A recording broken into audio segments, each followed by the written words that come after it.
अरे ट्रेनवा भी नहीं खेल का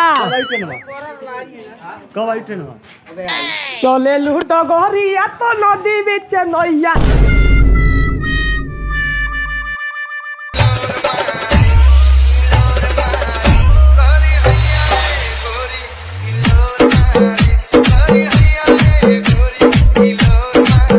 हिलोर मारे दोस्तों चप्पल अगर टूट जाए तो जुड़ जाती है। चप्पल अगर टूट जाए तो जुड़ जाती है। और पापा की परियों को अगर स्कूटी मिल जाए तो लेके उड़ जाती है।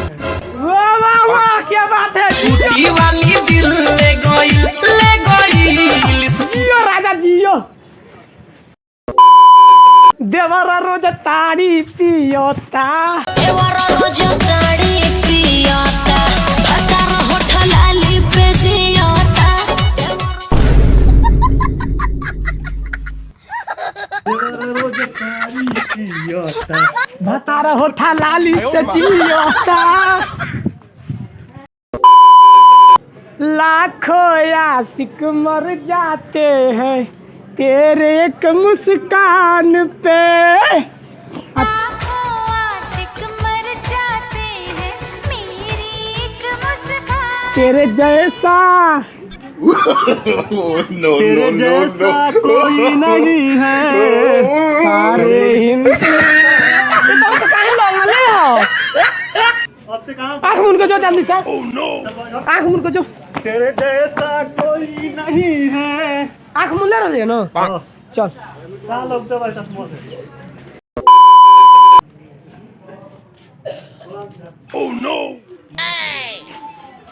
नमस्कार हम लोग बड़ी गरीब बनी है। चाँद के पार जाता नहीं जा जाते हैं मुंबई कहीं पहुंचना है कुछ बनना है तो मेहनत करो मेहनत मेरा मुंह मत ताको तुम 500 रुपया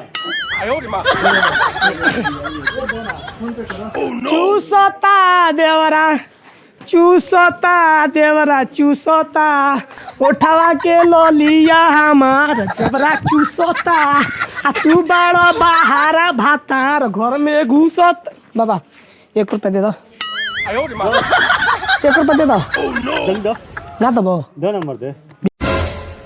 गजब बेइज्जती है भिखारी लोग तनी का हम भिखारी लोग तनी 50 रुपया ले वाली है 1 रुपया ना लेनी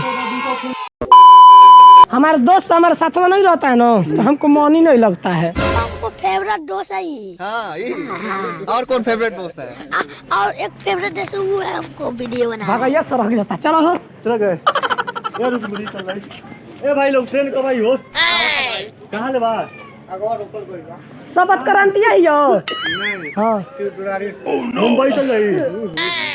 अच्छा ठीक बा प्यार हमारा अमर रहेगा। Oh my God. no.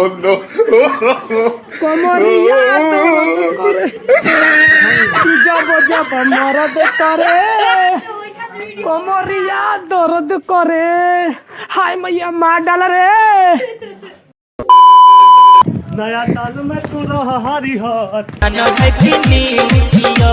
के मुर्गा पी के बियर ये जानो तो खा के मुर्गा पी के बियर बोलल जाई हैप्पी न्यू ईयर तो खा के मुर्गा पी के ये हमार 12 बा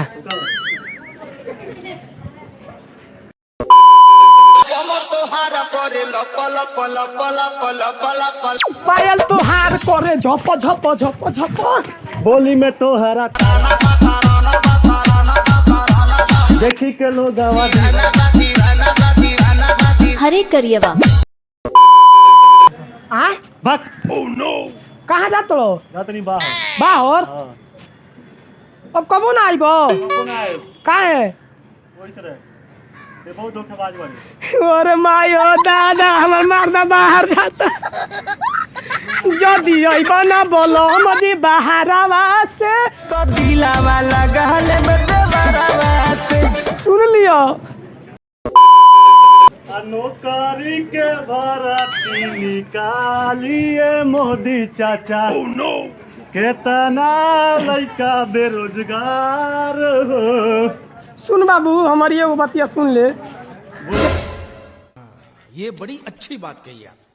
ते ही परेशान नहीं थे, हाँ। हमहू परेशान बनी। काहे रे? हाँ? काहे?